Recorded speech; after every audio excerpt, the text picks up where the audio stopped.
ఆసియాలోని అతిపెద్ద గిరిజన జాతర అయిన మేడారం సమ్మక్క సారలమ్మ మహాజాతర మూడో రోజైన శుక్రవారం పతాక స్థాయికి చేరింది. వనదేవత సమ్మక్క తల్లి గద్దెపై కొలువు తీరడంతో మేడారం ప్రాంగణం భక్తులతో జనసందరంగా మారింది. లక్షలాది మంది భక్తులు భక్తి పారవస్యంతో అమ్మవార్లను దర్శించుకుంటున్నారు.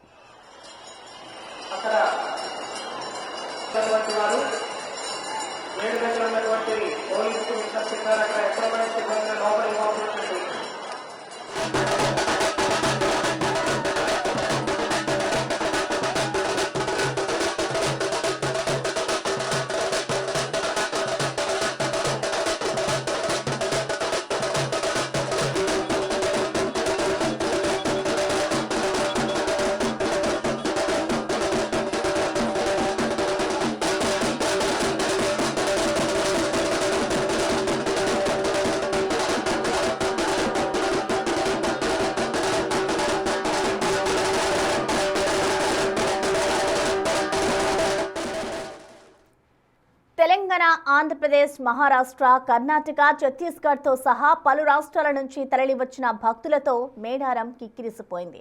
ఆలయ పరిసరాలు జంపన్నవాగు భక్తులతో నిండిపోయాయి. అమ్మవార్ల దర్శనం కోసం భక్తులు కిలోమీటర్ల పొడవునా బార్లు తీరారు. జాతరలో ఎలాంటి అవాంఛనీయ ఘటనలు జరగకుండా ప్రభుత్వ యంత్రాంగం పటిష్ట భద్రతా ఏర్పాట్లు చేసింది. జాతర ప్రశాంతంగా సాగుతుందని అధికారులు తెలిపారు.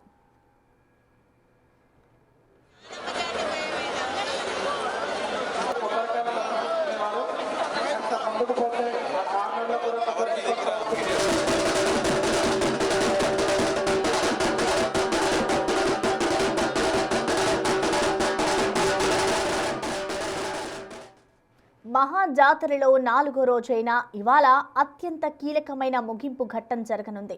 వనం నుంచి జనంలోకి వచ్చిన వనదేవతలు తిరిగి వన ప్రవేశం చేయనున్నారు. సాయంత్రం వేళ వనదేవతలు తిరిగి అడవిలోకి వెళ్తారు. సాయంత్రం 6 గంటల ప్రాంతంలో ఈ కార్యక్రమం ప్రారంభమవుతుంది. గద్దెలపై కొలువుదీరిన సమ్మక్క సారలమ్మ, పగిడిద్దరాజు, గోవిందరాజులను పూజారులు సాంప్రదాయబద్ధంగా తిరిగి అడవిలోకి తీసుకెళ్తారు. దేవతలు వన ప్రవేశం చేయడంతో 4 రోజుల పాటు వైభవంగా సాగిన మేడారం మహాజాతర అధికారికంగా ముగియనుంది.